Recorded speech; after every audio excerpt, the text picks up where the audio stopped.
Hi, you're welcome once again to my YouTube channel on real life issues. Today we are going to talk about how Sophia overcame her depression. If you have any stories about your life, so it's all about real life. Any stories about your life where you want people to learn from, or maybe you want to see people's views on it, just send a message to that number on top. I will also post it on the description box, or send a message to my email, which will appear on the description box, and also it's appearing there, it's on the screen, so that I will tell the story, people will learn, and also the only one concerning views, people will learn, people will give their own views. And have you subscribed? Please do that. The subscription button is there, begging you, pleading with you to subscribe. And when you've done that, hit the notification bell on here, so that anytime I post new content, you'll be among the first to get it. And for my returning subscribers, you know I appreciate you guys so much. Thank you so much for always returning. I appreciate it. And so let's get started.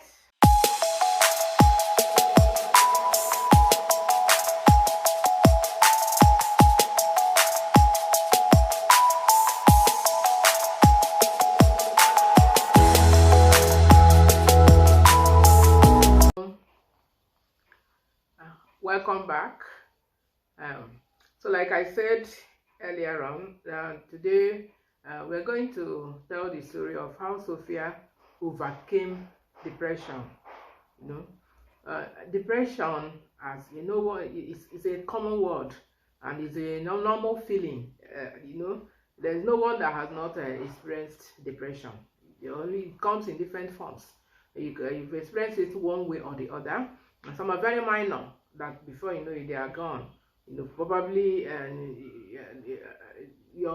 they robbed you, or maybe they stole your money, they stole an item of yours which you really value, and it will cause you depression for some time, but then it will go as minor. Or maybe something you wanted to achieve probably did not go as well as you planned it. Of course, you will suffer maybe a little depression over it, and then you overcome it. Those are minor types of depression. But then we have the major types. This type of depression, they creep in. You don't even know when they creep. You don't know how it happens. It just creeps and slowly creeps into your life, and before you know it, you are really depressed. Nothing is of importance to you again. All those things that used to interest you and excite you don't again. And if you lose interest in life generally, and you start becoming a shadow of yourself. These are the signs of the major depression, and it sometimes it ultimately leads to committing suicide. But I tell you, suicide is never an option in this life for anything, because who are you to take your life? The commandment says thou shalt not kill. Not just killing anybody. Don't even kill yourself. You have no right to take your life. You don't have any right to take your life. It's never an option, because you might think you are helping. You are going by killing yourself. You are coming out of that depression. My sister, my brother, I will tell you that you're even entering a bigger depression, because you've gone against God's commandment. Do not kill. Don't kill yourself. Don't ever try to kill yourself. There must be a way for you to overcome that depression without you having to kill yourself. You only need to get closer to God. And because it's only God has the right. He gave you that life, so He has the right to know when to take that life away from you. You have no right to your life at all. The only right you have to your life is to make choices of things that will help you to grow in life, but never to kill yourself. And when you have finally overcome that, it's the devil that is telling you to kill yourself, that things will be okay for. But you know how the devil is. He's a very cunning human being, you know, and he will ultimately end up putting you into more trouble than you ever even envisaged.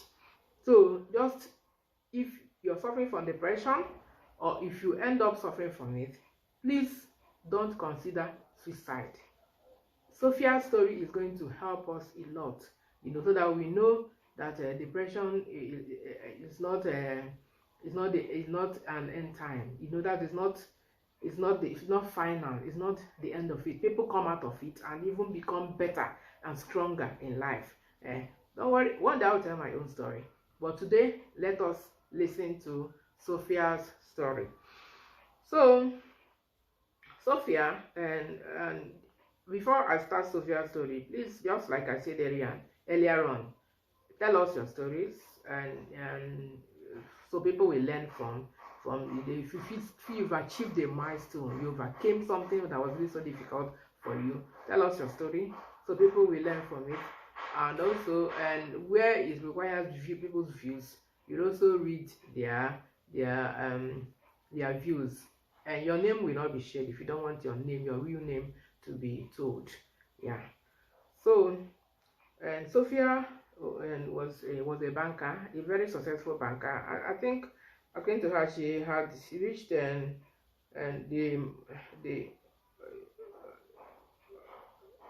with managerial level or so, you know, and then she had her husband was a top civil servant, a director in one of the ministries. So, and I will not be calling the names of the places they worked, yeah, because her only aim is for people to learn from her story, not for people to know her. What are you knowing her for now? It's not necessary. Just learn her story. Yeah.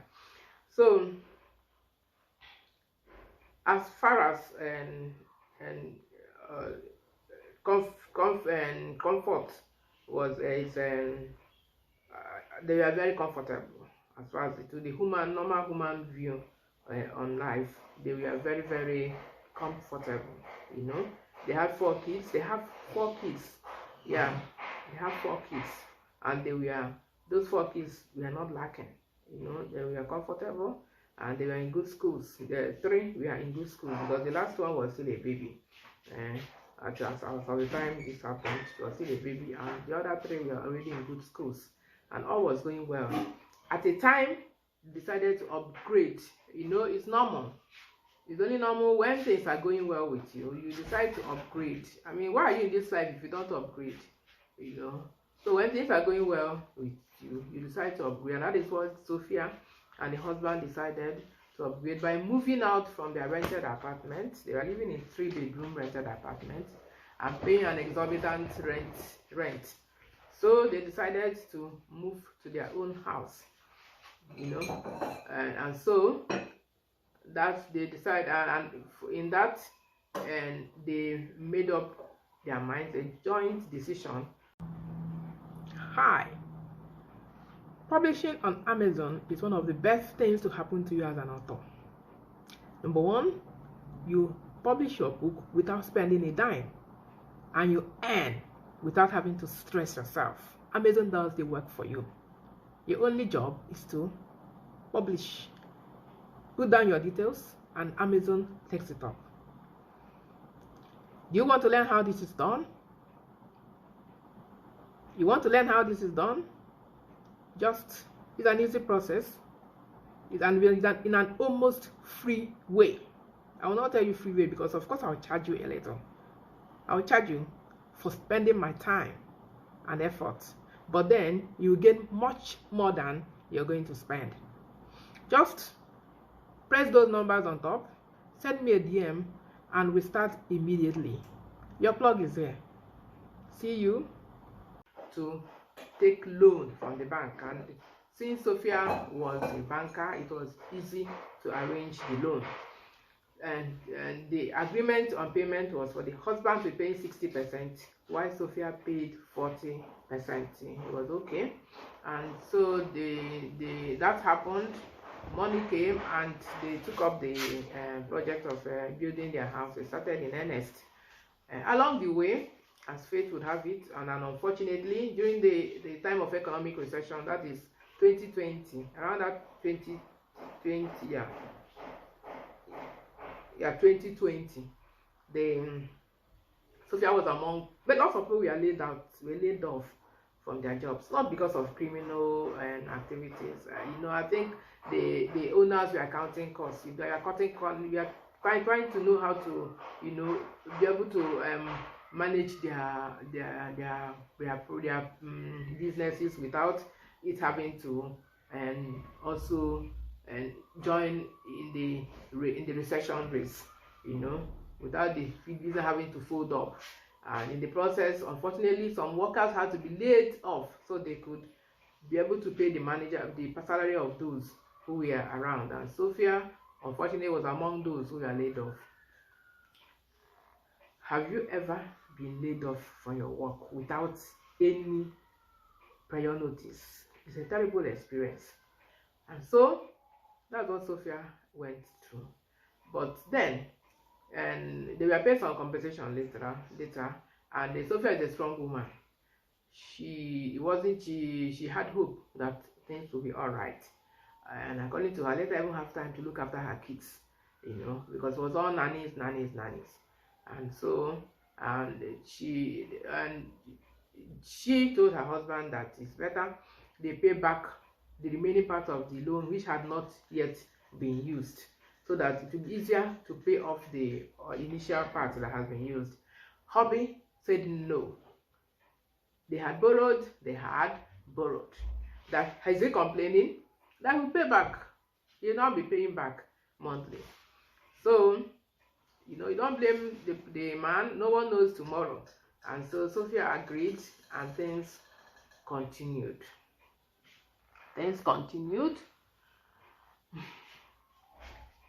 Along the way, where you keep on taking from something and you don't return back, one day that thing will finish. So the money Sophia was paid, and she regrets it now. She could do nothing really reasonable with the money, because it was still a joint effort of taking care of the home. So with that money, she was still able to do her own part, which she has always been doing, and when she was working, and so she continued. And one day, money finished. Hubby was the onus now laid on the hubby. He had to do everything: pay back monthly loan, pay the children's school fees, take care of the home, in and all. Where two things people used to combine to do something, and then it ends up being only one person doing it. Naturally, it becomes a heavy load on the person. So the man found out that he was now struggling. So they had to make some changes, and the children had to leave the expensive school they were going to. Well, I won't call it expensive school, because according to them, they were able to afford it then. Though they had to move to a cheaper school where they could afford, and then the parents could afford. And then, of course, when rent expired, they had to move to their house, which was not yet completed. Yes, because it wasn't what they planned that happened. They planned a bigger, gigantic structure, and then this happened. So, and already the foundation had been built. The structure had been put up just to complete the other necessary things there. When this happened, and so they managed to just put up and make the parlor and the two other rooms comfortable enough for inhabitation, so that they could stay there. It's not as if they made it so comfortable. Only the parlor was even painted. The other two rooms were just plastered, and they had to move in, there, as if they were in their own house. With time, they could continue doing other things. And so the struggle continued. At the time, husbandman became tired, and and just like that, he started becoming irritable. He started becoming irritable. The house, gradually started being a kind of a living hell for her.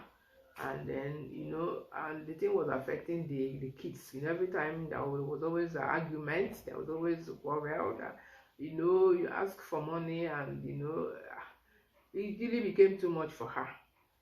And then one day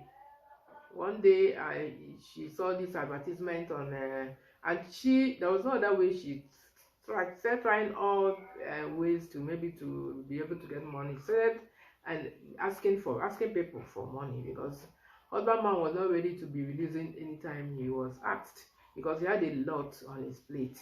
So in order to meet up with the children's demands, she started and borrowing, asking and friends and people, for her family members for money, until one day she now she jammed these people that offer loans. They call it quick loan apps on social media, and they make they make the offer so juicy that you will not be able to, if you're desperate, you'll not be able to resist. She now decided to jump to maybe to patronize them, and that's where she met her Waterloo. So at this point, I will stop for today, and the story will continue and from the next episode of Sophia, how Sophia overcame her depression. And keep tuned. Don't forget to subscribe and hit the notification bell, and then wait patiently for the next episode, which will come very soon. You must hear this Sophia's story so that you can learn from it. Note, depression is not the final, it's not the last first stop. It's a stepping stone. Once you overcome it, it's a stepping stone. Don't ever consider suicide. Okay? Don't forget to put your comment. If you have anything to say, don't forget to put it there. And till next episode, thanks so much for watching. Bye.